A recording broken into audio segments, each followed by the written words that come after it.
Good morning गाबा sir. कोई stock समझ में आया प्री बिल्कुल ओपन बिल्कुल में या मतलब बिल- मार्केट ओपनिंग के बाद क्विक सिंगल के लिए? जी हाँ, मुझे स्टॉक जो पसंद है, again safety margin high, Britannia trade कर रहा है 5462 पर। 5400 का स्टॉप लगाना चाहिए, टाइट है स्टॉक। परहैप्स 5550 टू 5600 ये पॉसिबिलिटी है ब्रिटानिया। 5465 पे आपका कॉल है सर ब्रिटानिया का। और राजेश जी, आप क्या पिक करेंगे? आप तो वैसे ही ब्रिटानिया के दीवाने थे, लेकिन आज ब्रिटानिया प्रकाश सर ने पिक कर लिया। वीरेंद्र जी देखिए, एक व्यू था कि लीवर इतना चलेगा, ब्रिटानिया इतना चलेगा, तो ऑलमोस्ट मुझे लगता है कि सुबह के 10 मिनट में ही काम खत्म हो गया। लीवर जो था टारगेट मेरा 2550 2600, तो वो तो हो ही गया। तो मैं थोड़ा सा वेट करूंगा। रादर मुझे लगता है कि थोड़ा अगर यहाँ पे सेल करे तो बेटर होगा, तो उसमें से मैं सेल करूंगा वो है नाल्को। इसका स्ट्रक्चर बेहद वीक है। मुझे लगता है नाल्को अगर हम छोटे स्टॉप लॉस के साथ बेचे, स्टॉप लॉस होगा मेरा करीबन 175 का। तो 175 के स्टॉप लॉस के साथ नाल्को में सेल बन रहा है, 140 का टारगेट है। तो मेटल में वीकनेस है, तो लेट्स सी, थोड़ा वीकनेस प्ले करेंगे। के राजेश सतपथी जी की पिक हो गई नैल्को। अब चलते हैं सचिन के पास। सचिन, आपका क्विक सिंगल? हाँ जी। फर्स्ट प्रेफरेंस तो भारत फौज ही है, बट मुझे लग रहा है यहाँ पर जो सेकंड कॉल मेरे रेडार पे आया है वो है डॉक्टर लाल पैथ लैब्स का। यहाँ पर इमीडिएट बेसिस पे एक हर्डल है अराउंड 2680 के आसपास, एंड वहीं पे एक स्विंग बना है। तो मुझे लग रहा है अगर ये ब्रेकआउट सस्टेन हो जाता है 2680 के ऊपर खरीदारी करने की सलाह होगी। स्टॉप लॉस आपको लगभग अराउंड 2650 के आसपास प्लेस करना है। एंड ये ब्रेकआउट होने के बाद मुझे लग रहा है एक अच्छी कवरिंग इस पर्टिकुलर स्टॉक में और एक्सटेंड होगी 2760 2765 के टारगेट के लिए। तो यहाँ पर 100 पॉइंट की तेजी नजर आ सकती है। खरीदारी करनी है डॉक्टर लाल पैथ लैब्स के फ्यूचर्स में।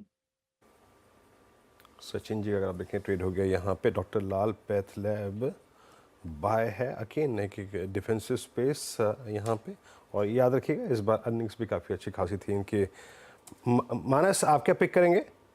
देखिए, एक थोड़ा रिस्की ट्रेड है, लेकिन ट्रेंड वहां पर क्लियर दिख रहा है। तो आरईसी में बिकवाली करने की राय रहेगी। ये अब अपने 200 दिनों के मूविंग एवरेज की तरफ जा रहा है।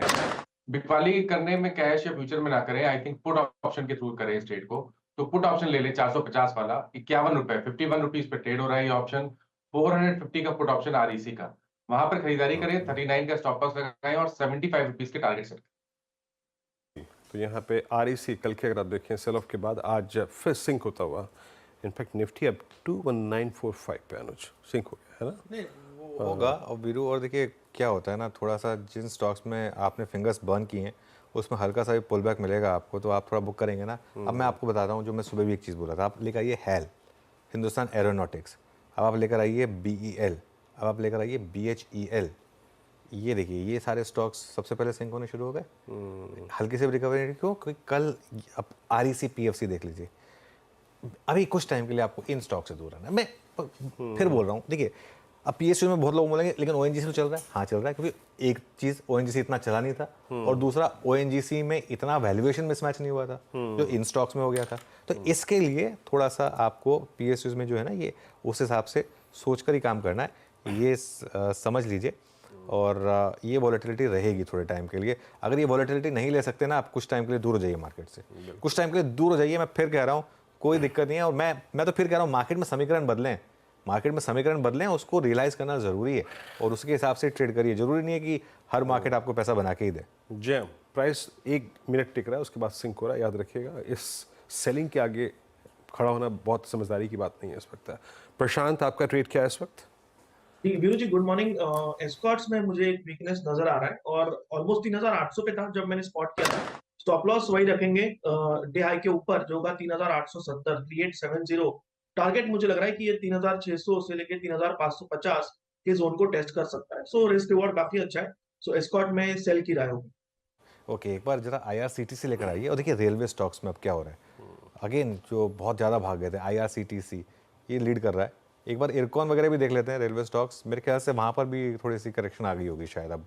अब तक इरकॉन, RBNL, IRFC, ये देखिए इरकॉन 8% नीचे है वीरू अब। और एक बार ज़रा लेकर आइए आप RBNL, एक ज़रा चलाइए एक बार बिग ब्रेकिंग में रेलवे स्टॉक्स में बड़ी गिरावट, क्योंकि ये थोड़े से कवर करने ज़रूरी हैं इन सब चीज़ों को। और टिकट टीम को भी बोलूँगा, पूरा का पूरा पैक लेकर आइए रेलवे स्टॉक्स का, IRFC, इरकॉन, उसके अलावा RVNL, IRCTC, ये सारे के सारे स्टॉक्स जो हैं ये इस समय आप देखेंगे तो काफ़ी नीचे ट्रेड करते हुए दिखाई देंगे इस समय।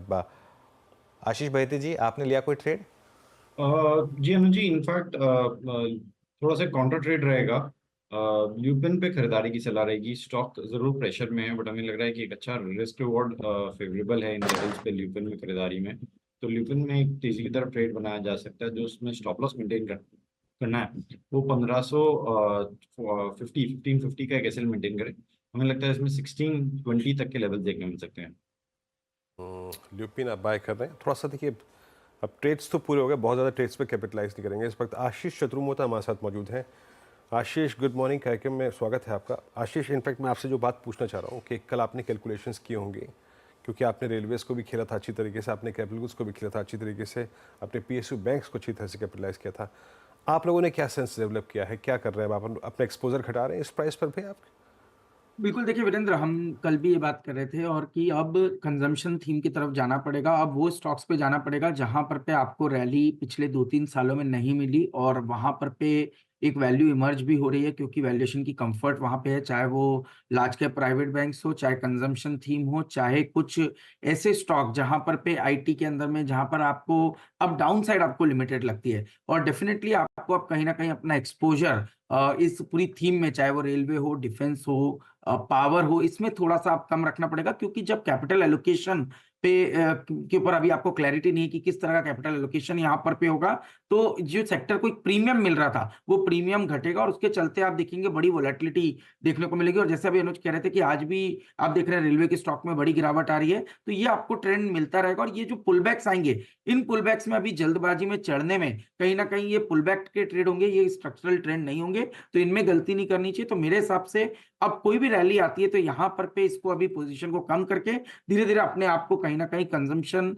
प्राइवेट बैंक्स, इस तरह की और आईटी की थीम के अंदर में अपनी पोजीशनिंग को डेवलप करना पड़ेगा। ओके, रेलवे, डिफेंस,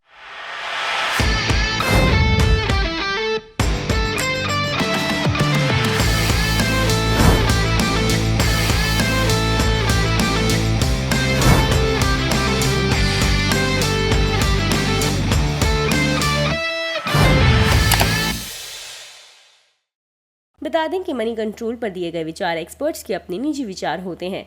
वेबसाइट या मैनेजमेंट इसके लिए उत्तरदायी नहीं है। यूजर्स को मनी कंट्रोल की सलाह है कि कोई भी निवेश निर्णय लेने से पहले सर्टिफाइड एक्सपर्ट की सलाह लें।